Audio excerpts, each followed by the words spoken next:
Hello, my name is Willie Wisely, and welcome to Watercolor Editions, a music podcast that takes you deep inside a series of new acoustic singles I've created, celebrating 40 years of being a songwriter. Recording new solo versions of my songs has brought memories flooding back as to what inspired each one, and I want to share those memories with you as we play the new Watercolor Edition version and the original studio version and chat it all down. So now, sit back and let me paint a picture for you.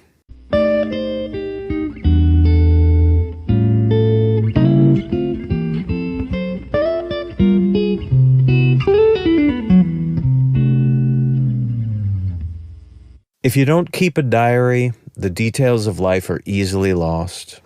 And after the passing of time, you're generally only left with the transient memories, the most hysterical, the sexiest, the deepest embarrassments, or the greatest achievements, and everything else just sort of flattens out into filler.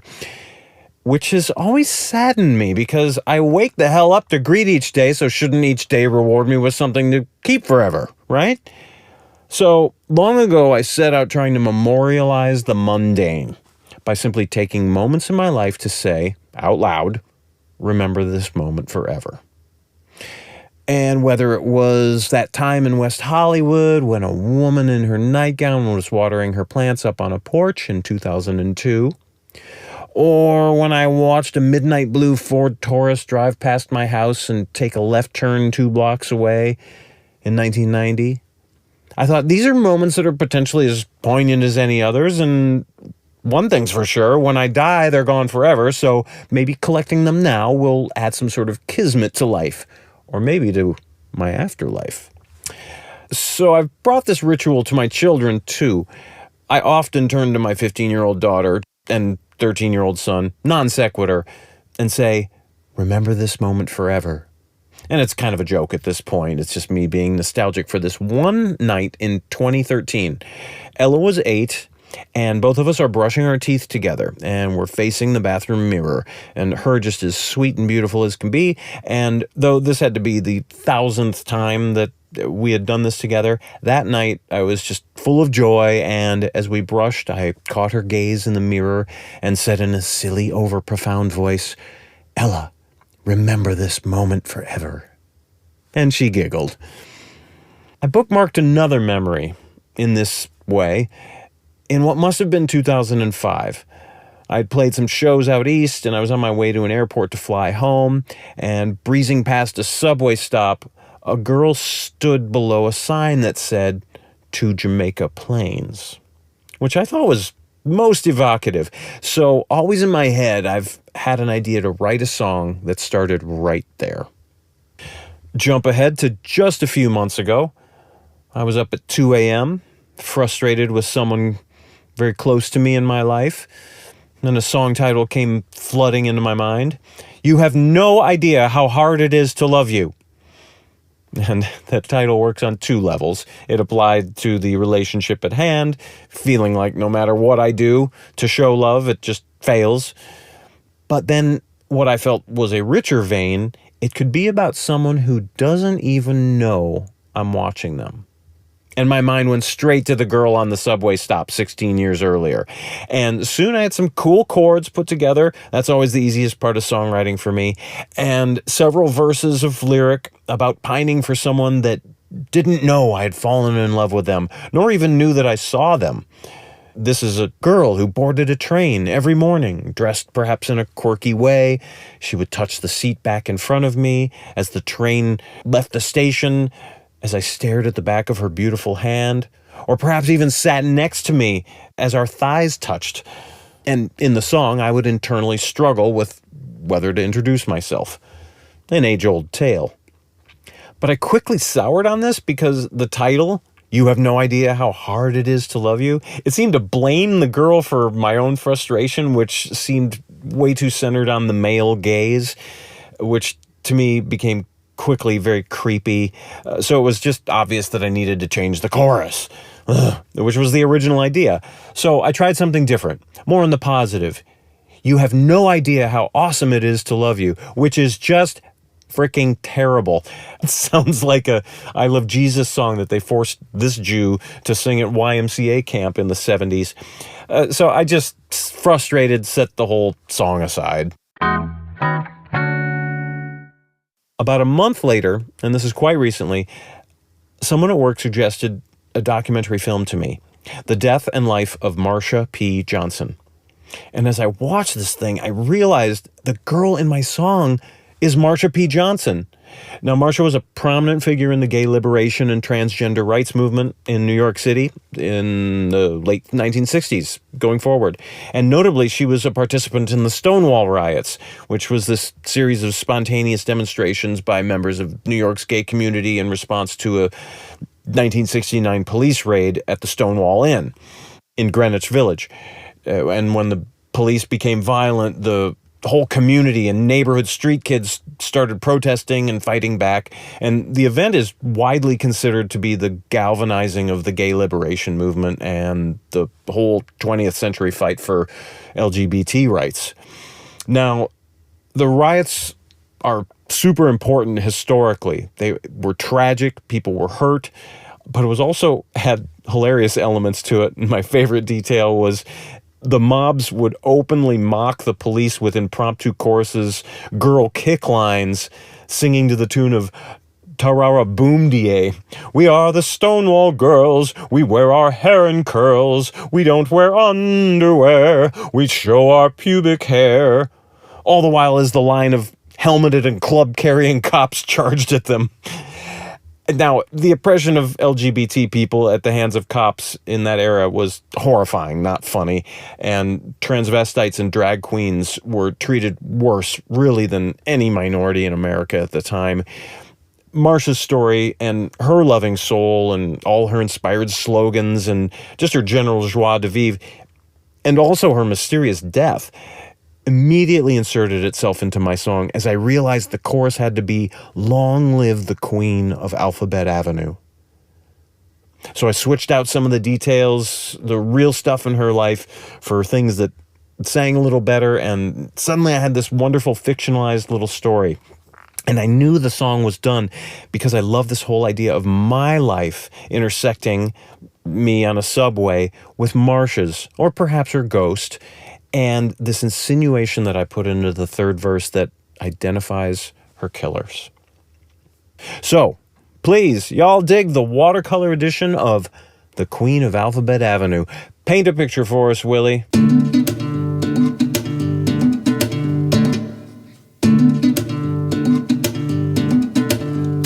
Every Tuesday morning, she'll be boarding where the signs read your makeup lines. Purple skirt and ostrich feather, never dressing for the weather, squeezing through the doors of the train. Then at precisely 7:03, she whispers, "Set my people free. Y'all ain't the queen of Alphabet Avenue. These streets is mean, alright, they're mean, but she does what she has to do. Long live Marsha P, queen of Alphabet Avenue."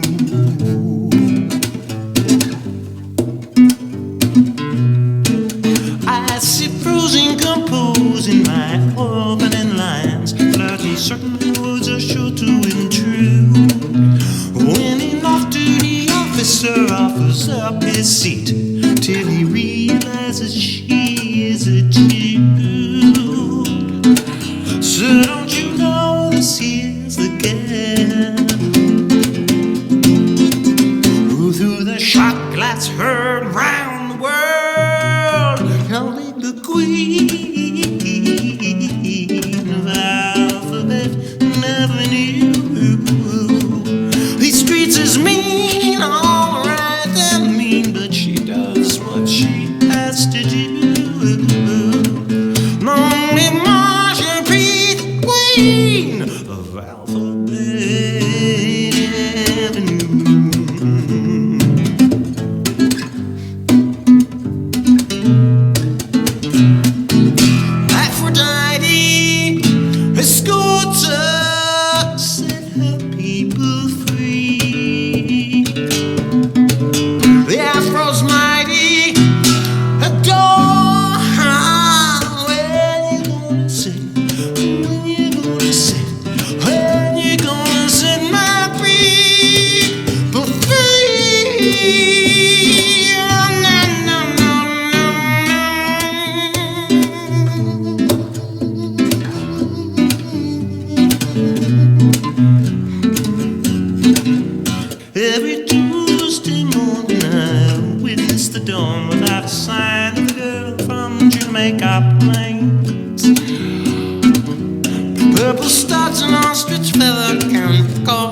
weather, double tapping the clouds to make it rain.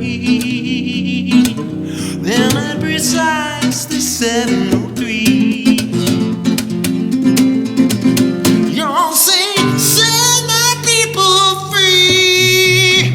Who killed the queen of Alphabet Avenue? There'll be no peace till she sees that we've done all she asked us to do. Long live Marsha P, the queen.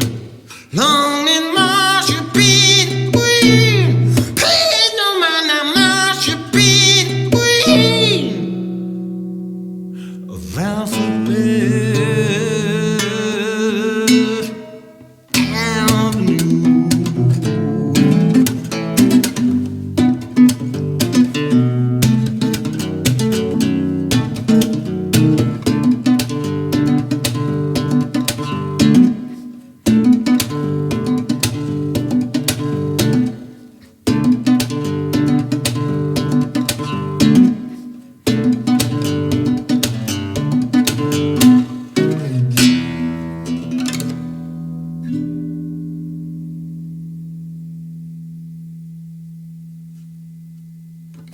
That was the Queen of Alphabet Avenue, Watercolor Editions, the 9th in my year-long series of acoustic singles celebrating 40 years a songwriter. Now, despite Marsha's hardscrabble life, she was totally loved on the streets, and she continues to inspire generations. And my humble little freedom song is meant to honor her and also mourn her unexplained murder, which, if you watch the movie, is frustratingly inconclusive as to who killed her or how she died.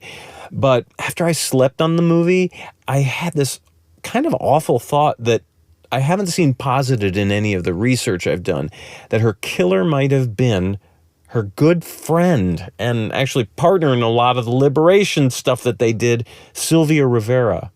Now, Sylvia is roundly celebrated as, or maybe self-assigned as, the mother of all gay people. Now, the film does not exercise this theory at all, and it didn't demonize Sylvia in the least. This is just my Agatha Christie moment, I suppose. But the footage of Sylvia in her squatting tent down on the Christopher Docks got me thinking that maybe she had killed Marsha down there. It's really a horrible thought, because Sylvia is a hero in the eyes of millions. Now, normally at this point in the episode, I'd lay out some details about the recording session for the original album version of the song, but The Queen of Alphabet Avenue is not previously released nor recorded, and you're really the first to hear the presentation of the new song. So all I can really do is dream about how to eventually record it with an ensemble. To me, it feels like a Paul Simon-style character ode, like me and Julio down by the schoolyard, which soaks in the flavor of a barrio or a ghetto or a Gotham, with a Latin or a soukouss beat. And that's what my song's got. But also the subject matter falls not too far from Lou Reed's Characters and Desolations in Walk on the Wild Side, which references a lot of real people he knew in the Warhol scene. And hell, Lou probably met Marsha at a Warhol gathering. She was photographed by Andy in 1975.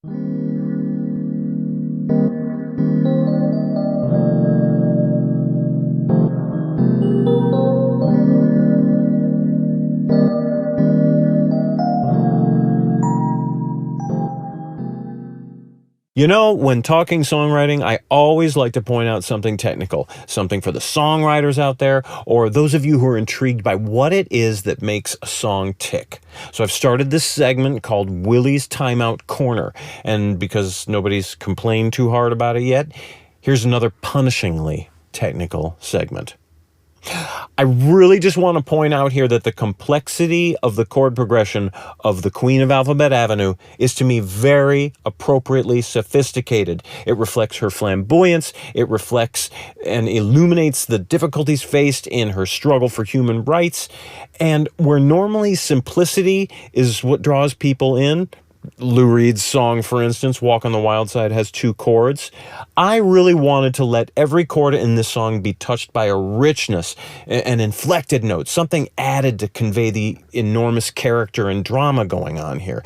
So every chord is touched by sus4s and diminished 7s and 9s and flat 5s and flat 6s and a 5th in the bass. Whatever it is, I just set myself free and threw simplicity out the window, and consequently, the song is wildly fun to play on guitar and not a little difficult to get right. You might have just listened to take 14. It was a pretty brutal session.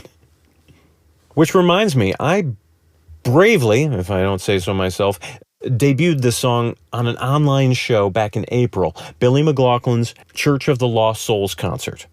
And the adrenaline of playing it live and rising to this challenge of getting it technically right in one take, I was way too acrobatic with the guitar, hard thumping on the low end of the strings, and so much so that my E strings slid out of tune by a full half step without me realizing it until the final chord.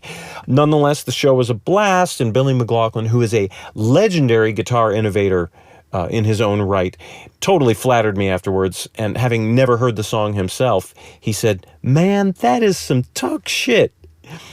He was referencing the virtuosic playing of Tuck Andrus of Tuck and Patty, and that is way too much flattery from Billy, but I'll take it, right? And then I started reading up on Tuck and found out that he is Annie Clark's uncle. St. Vincent, one of my favorite contemporary artists. Pertinent to nothing but cool trivia, and you heard it here.